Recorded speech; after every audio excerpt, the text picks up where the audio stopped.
Hey, everybody, welcome back to another wonderful episode of Profiting with Nonprofits, the podcast that takes you on a deeper dive into the nonprofit marketing world, the nonprofit space, where we sit down with professionals to hear the tips and tricks and more, to learn everything there is about what they do and how they do it to better benefit your organization in order to help you nail it, scale, and grow. Today, I'm sitting down with an awesome guest, actually, a friend of mine. I'm actually a client of his. His name is John Javier. Javier is the founder and CEO of FlexiWork Services. FlexiWork is a really, really cool service. And when I discovered them, I connected with them on LinkedIn. It changed the way that I ran my agency and done everything I do. Like these guys are the kings of outsourcing. And so we're going to sit down and have a great conversation all about the power of delegation, the power of when to let go, when to delegate, when to be able to know that you need help in that space in order to scale your organization. And John works with a lot of nonprofits who come to him for this specific reason because you can't wear every hat. Now, before we dive into the show, I'm going to do it again. This episode is proudly sponsored by GiveSuite. GiveSuite is everything your nonprofit needs all in one tab without having to break the bank. GiveSuite is our brand new software as a solution for small and medium-sized organizations that offers you everything you need in order to manage your day-to-day and grow your organization without having to lose your mind. And so if you're looking to learn more about GiveSuite, you can sign up for a demo with the link in the show notes. And without further ado, John, welcome to the show. What's going on, homie? Thank you so much, Sean. That was a really good introduction. I appreciate it. Yeah, I'm glad to be here Amazing. on your show. Yeah, Looks for really sure. cool. So I mean, I know you because I am a very, very happy client of yours. And no, this is not a product plug for John, but I'm a very happy client of yours. But people don't know who you are and what you are and what you're all about and what you do. So what's your story? Tell us a little bit about how you got into this space and what sparked you to get into this space and why. Absolutely. So Sean, I started my business 2 years ago, and it's the result of the lack of opportunities in the job market. Like I was a salesperson. I used to sell manufacturing equipment for a living. Actually, I'm a mechanical engineer. I used to do corporate sales. It's Oh, just wow. that not a lot of people would like to invest in manufacturing space. Like there's a lot of uncertainty in the market, and just like um, so many people back in 2022, I was one of those people who wanted to start a business, right? Take my own destiny onto my own hands. And the challenge with that, along with all of the other entrepreneurs, is that we realize that there's just really so much to do. I mean, there's just so many things that you need to work on as a small business owner. When you're starting out, you need to do marketing, you need to do sales, you need to do, just like wearing many hats. And not not everyone is trained to how to do that, and not everybody has the bandwidth. And so when I was starting out, I was running 12 to 16-hour days, trying to do everything in the business. But I realized the success of this business would depend on it doesn't have to depend on me because I can only scale so much. I can only limit my scalability will be limited if I were to just do everything on my own. And so I realized that in order for me to scale, I have to bring people in. I have to get extra hands. And that's really the concept of FlexiWork. I could imagine a lot of other businesses needed help on that aspect, particularly on the marketing side. Like of all of the services that are, I would say, on the top list of things that need to be delegated, I would say it's mostly going to be marketing because that's the lifeblood of every business. You can't get it wrong. And so, because I've been in the industry of sales and marketing, I thought of building a business around helping other business owners get them extra hands on running marketing campaigns. So I'm talking about email marketing, social media outreach, and cold calling. So initially, I started with 3 people back in July 2022. And Wow. yeah, 3 people. By the end of December, turns out I was right. I was surrounded by a lot of entrepreneurs. And there's one thing that we collectively need, somebody to get help on marketing. And that's why I grew my client base to around 30 people, 30 Wow. clients back in December 2022. And we realized that the success of our marketing campaigns somehow depends on our clients' social media presence, right? So, um, people would not book a time with you if your profile sucks. Let's be honest. Yes. Like, people want to make sure that they're spending the most valuable, you know, the most bang for their buck for their time. So you want to meet with you, they have to make sure that somehow you're credible, you have authority in your field, and you're actually a business that's a legitimate business. And so for 2024, you have to have social media content, you have to have websites, you have to have some portfolios to make sure that your business up and is a legitimate business. And people compare you with others. You know, almost all business have a competitor, and there's just no way for them to find out who is the better business out there. But they're just gonna judge it based on your online presence. And so we started to help business with branding too. So to cut the short story short, right now, we're working with around 200 businesses all over the U.S. and we've scaled to 30 team members as of the moment. So 2 years down the line. So this is where I'm at right now. That's really cool. So when it comes to outsourcing, I know, I mean, when I started working with you, it took me it was something that you had to pull the trigger on. You got to Yeah. poop or get off the pot with it. And I know I was back and forth with it, and I was just like, should I do it? Should I not? And then when I started, it just changed the way I do things because you alleviated so much burden off of my shoulders. Like one of the things I use you guys a lot for is podcasting. So if you're listening to this show, chances are it's been edited by some of John's people. Why? Because for me to spend all my time spending a couple hours editing podcasts and putting them up and scheduling them, I could be doing so many other things. So, when it comes to nonprofit who's looking to you know delegate and work with a company like yours, unfortunately there's a lot of people, a lot of companies like yours that aren't as good and aren't as professional, that end up taking people for rides. So how does one know, especially an organization that's limited on funds but wants to actualize the potential, how do they know, like, what to look for in a company like yours, like looking to make the outsource? Because I know, like, when I started working with you guys, I was like, should I do it, should I not? But then I did it and I'm just like, okay, I'm not looking back. That's it. Yeah, that's a good question, Sean. The thing is, when you outsource, and I've heard a lot from other people that there are a lot of horror stories. Um, and people say that when you go online and find somebody to help you outsource stuff, it may be a hit or miss. And I think one really good question you would ask somebody an outsourcing agency is, in order for you to understand if they're a good outsourcing agency, is how is their recruitment process, right? Um, Typically with our agency, we typically pick out for every skill set in our team. We typically are picking up out of 100 people. Like say for a graphic designer or video editor, we pick out from a list of 100 people just to pick up the 1%. And how do we do that? We have them send videos and ask them insider questions. These resumes, and they don't really represent their capability anymore, other than somebody who could do a good job. Somebody we put a high premium on people who could communicate well, as Right. well as people who actually have empathy and understanding of the client's business. Somebody's conversational. Because at the end of the day, I think the way we retain our clients, it's not just pure capability to do the job. Somebody could Right. explain what they did, and people could actually build relationships. Because these services, they can get it anywhere else, but if people can build relationships, you get long lasting clients and long lasting client relationships.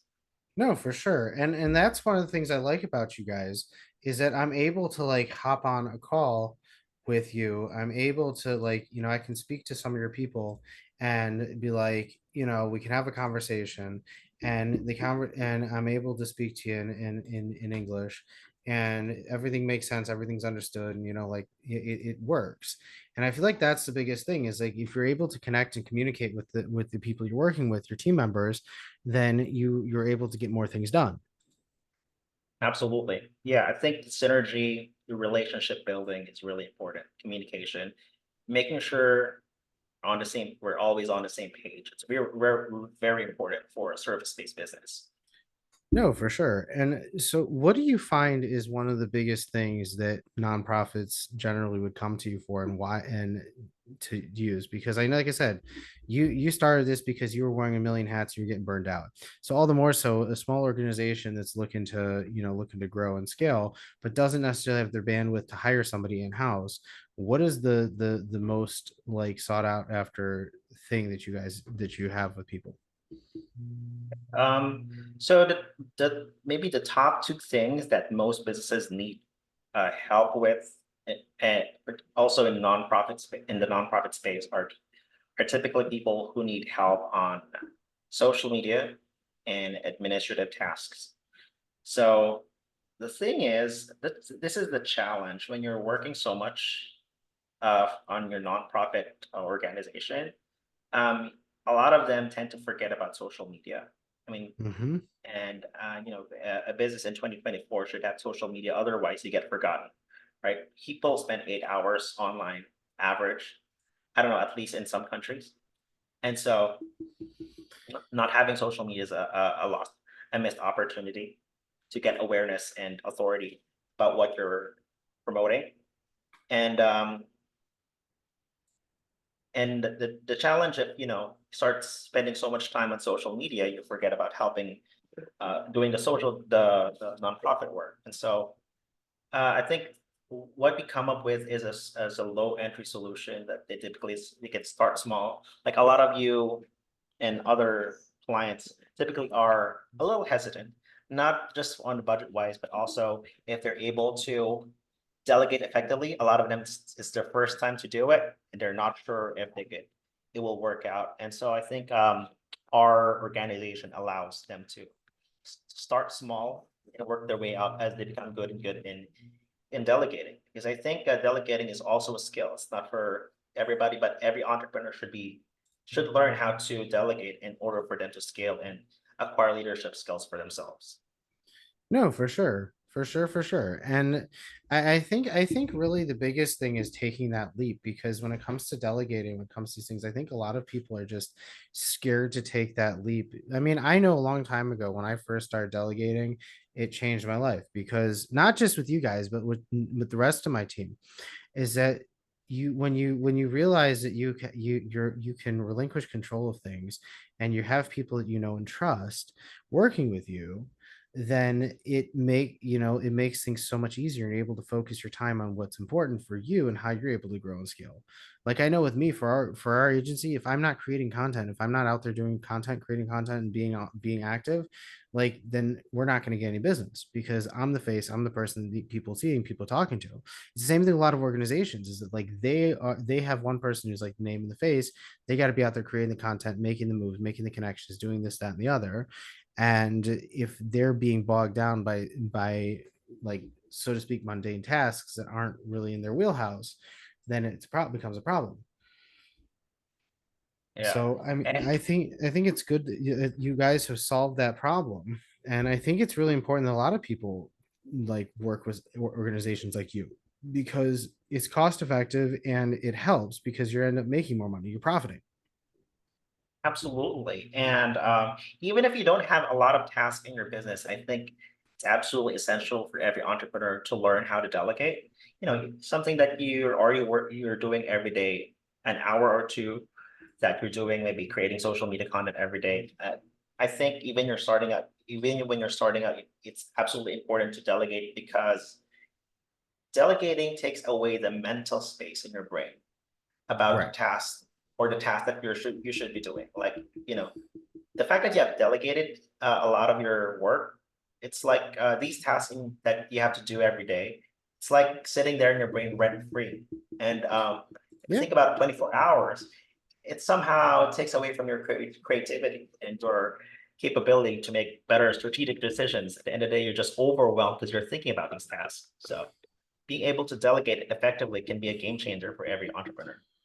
No, 100%, 100%. So I guess as we wrap this up, what advice would you give to somebody who is on the fence about delegating and outsourcing, and how would you tell them, not to make the sale, but like what would you say if you're in a position where you're a small organization, you're about to you're on the cusp of scaling, but you don't know how to do it?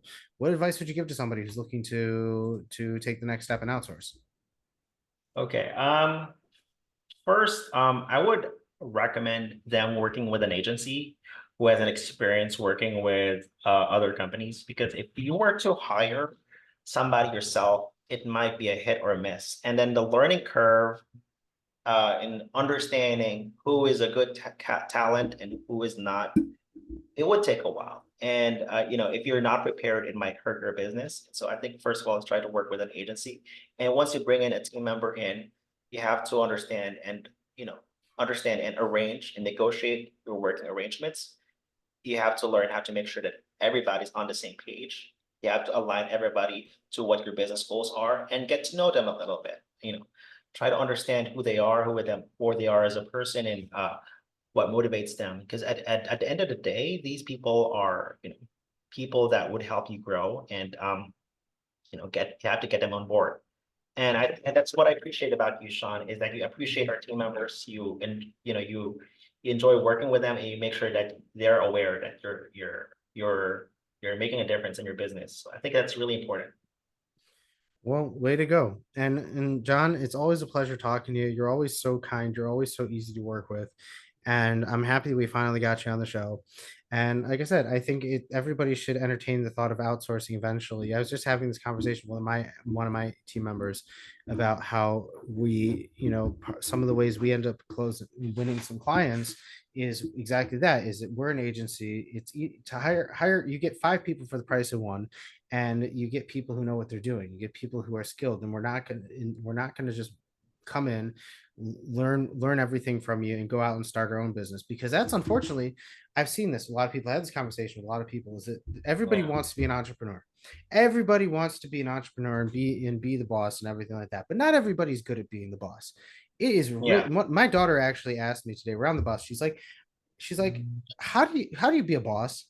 And I said, well, there's two ways. You either work really, really hard and get promoted until you become a boss in a company, or you start your own thing and you work really, really, really hard. And then eventually people work for you and you're able to work with them and take care of them.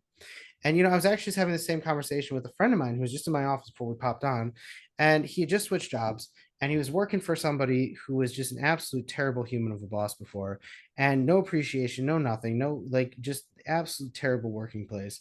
He switched jobs. This new manager of his is always saying nice things, always happy to him. He doesn't care what he does as long as he's productive and gets his work done, and he just loves it.